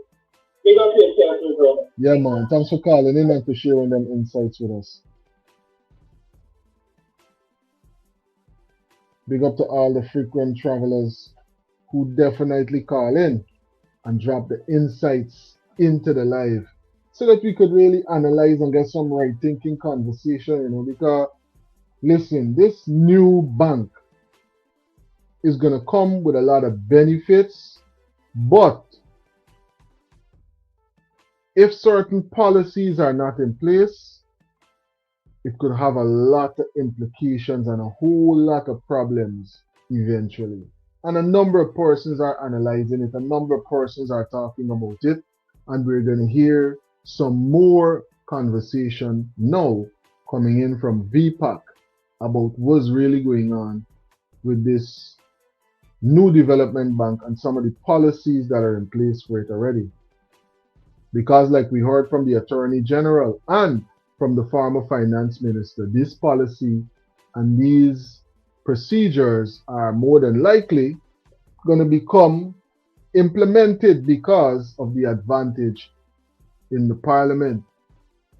Manipulated for their own gains. Correct. And by that suffer communities, not only individual communities. Correct. Because if they feel that the community is not given the kind of support they want, then they can hold the community ransom by spiting them. Correct. Withholding funds from them. Correct. Even though the ideas might be beneficial to the country. Correct. And that's why I say we need politicians in this country holistically thinking about Guyana and Guyanese and not their own personal agenda. Correct. I agree. I think that is where this country is suffering. I totally agree. It is suffering because there are a lot of politicians in this country who have ideas for this country, but they hold on to party sentiment and thereby strangle the nation. I totally agree. I totally agree. We need holistic politicians. Despite, let me reiterate the point I made just now. Despite of whether you support a party or not, if something from that party is beneficial to the nation, you should not be stifling because it didn't come from your party because you don't like that man. I totally agree. Every single person, whether they're interested or not, must have the information at hand. There are certain laws that was making it mandatory that people must know exactly what to do, how to do, and where and when. And they must have information at hand to decide whether they want to be a part of it or not. It must not be information just for a certain sector or a certain type of people or a certain group of people. Every Guyanese should have access to this. It's the people's money. It's the people's money. The money that's in this bank sheet. Therefore, but one should say before you go further, because the people money, everybody should have even access. It doesn't matter of your past credits or your past standing. If it is your money, you should have access to it. Because if a man have a debt to courts or any other place, because he have access to this money, he can be able now to build a base where he can pay his debts, not deny him from the bank that he can't pay his debt, keep him down. Well, you see, one of the reasons why I press that point home heavily is because the credit, when you go to the bank, they look at your credit history, meaning how you've been paying your bills in the past. Now, that is a bank that is funded by investors' money, meaning, like GBTI is funded by investors' money. Banks DIH, I think it's part of Citizen Bank, right? Should we relax the policies? Should there be stronger policies because it's our own money? Should this policy be implemented? Should the other policy be implemented? Listen, there's a number of updates that's going to definitely keep coming in. for this particular discussion right here. And on Delta 9 Media, we're going to make sure that we bring you all the developments, whether it be from the government or from the opposition or regular persons analyzing everything that is going on with the new development bank. Big up yourself to all the travelers that are live with us right now. Thanks for tuning in. Sleepy is the only diaper brand in Guyana with such a wide range to choose from. We cater to all babies, from newborns all the way to stage 7. Our collection includes Sleepy New, Sleepy Sensitive, Sleepy Natural and Organic, Sleepy Night, and don't forget our fashion jeans. Most of all, they're available in both paste and pull-up styles. Sleepy, Guyana's #1 selling baby diaper, available at stores nationwide. Telling you. Recently, on a presentation, the Attorney General was highlighting certain policies that we definitely got to make sure that we update one another with, because there's a certain way that persons were dealing with things that the Attorney General is highlighting that they should not anymore. Very important. Very, very important and trending headlines. Let's hear this directly from the Honorable Attorney General himself.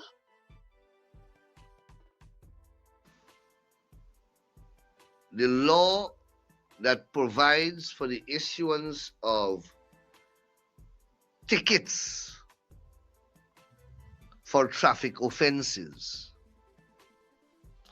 rather than locking people up, detaining persons, or detaining their vehicles. Many years ago, we amended our laws and we created a number of what is called ticketed offenses. And the whole purpose of creating those ticketed offenses was to permit the police to issue tickets to persons where, if the police believes that that person has committed an offense, and not to take away the person's driver's license and then or their insurance or other important documents and direct them to go to the police station and wait for hours, or detain their vehicles, or detain them in any form or fashion. It is to write that person a ticket, and if the person believes, if the person wants to pay guilty, the person can do that and pay the ticket, or to attend court and contest the ticket. And I have a list here of ticketed offenses. I can't read all. There are about 37 offenses that carry that are ticketed offenses, meaning that if a policeman believes that these offenses have been committed, the policeman ought to write a ticket, and no one should be detained in relation thereto. Driving an uncertified motor vehicle, ticketed offense. Driving motor vehicle without a driver's license. Failing to produce a driver's license. Refusing to give present address. Breaching conditions of provisional license. Exceeding speed limits. Permitting more than one trailer to be drawn. Failing to stop when required by a police in uniform. Failing to equip vehicles with seat belts. Failing to wear the seat belt. Leaving the vehicle in a dangerous position. Driving a motorcycle without safety helmet. And I can go on. I don't want to read the entire gamut of it. I have asked my personal assistant to send this list of offenses out to the press. And it has the fines or the tickets, fines next to it in a column. And it has a section under the Road Traffic Act or Road Traffic Regulation that creates this offense, these offenses. So my personal assistant will send this out to the press when the program concludes so that the reporters can publish this list of offenses. And any police officer who, instead of issuing a ticket for any of these offenses, detains any person or detains their property, their motor vehicle, that policeman is liable to be sued. He can also be charged with the helmet. And I can go on. I don't want to read the entire gamut of it.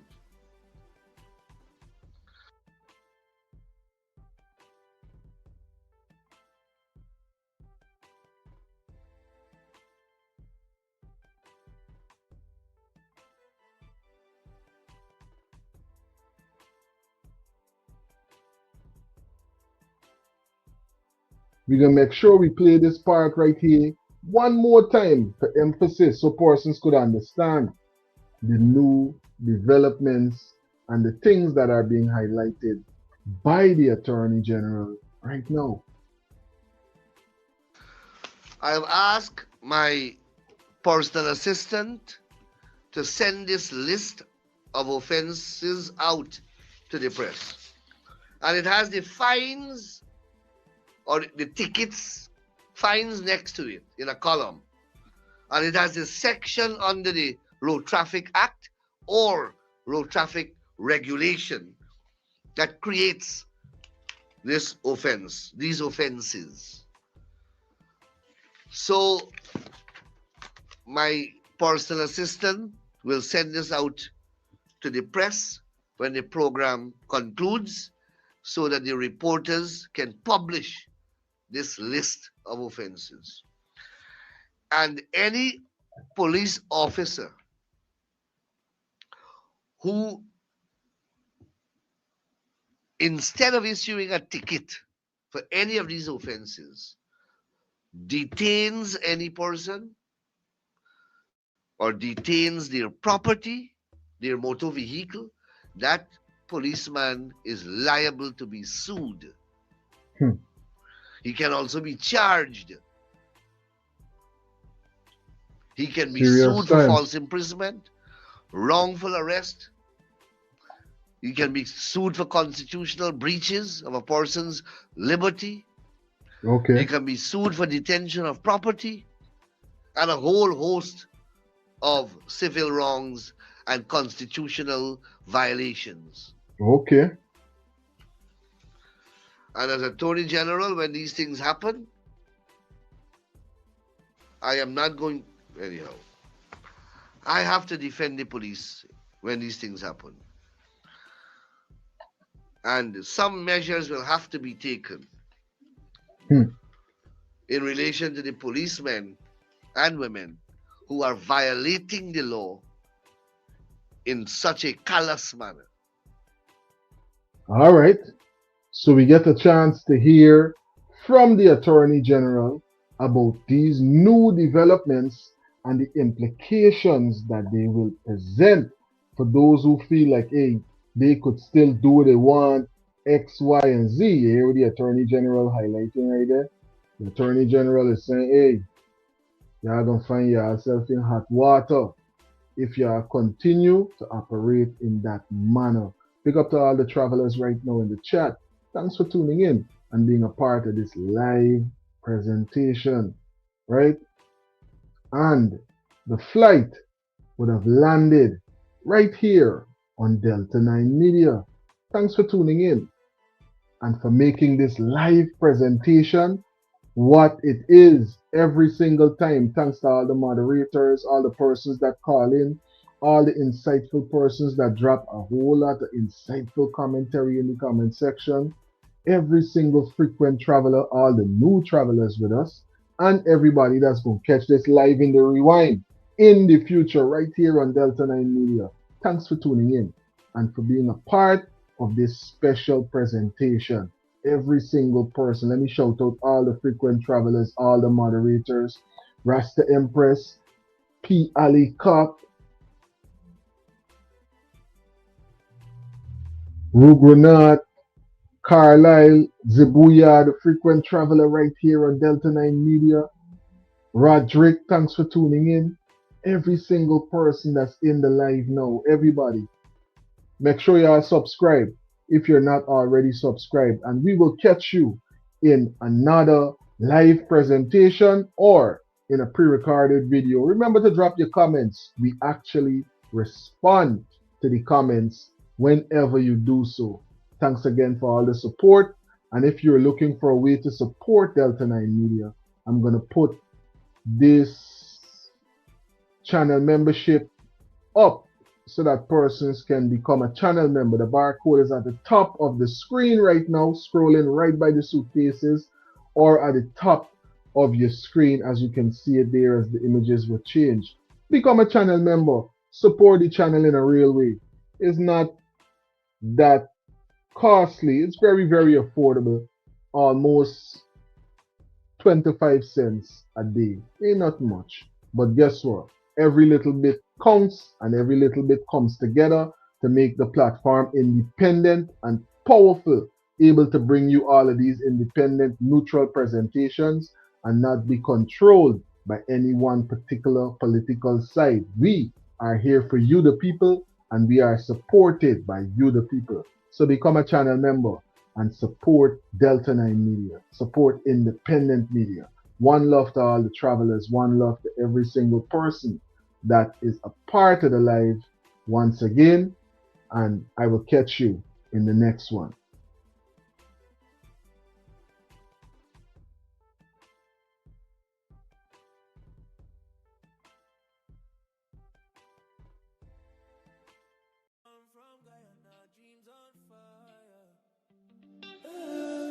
Stepped off the plane, so climb higher. Delta 9 visions, I'm a flyer. One love, one life, divine supplier. Roots in the dirt, but my head in the sky. Caribbean heat where the palm trees cry. Sweat off the brow, build a kingdom white. From the Essequibo to the Delta time. Mama pray long, stars answer our car. Immigrant hustle, never scared too far. Dollars and dreams, but I'm counting my soul. Patriots blood in my veins, we hold. One love, we rise, no fear inside. Hands to the heavens, blessings collide.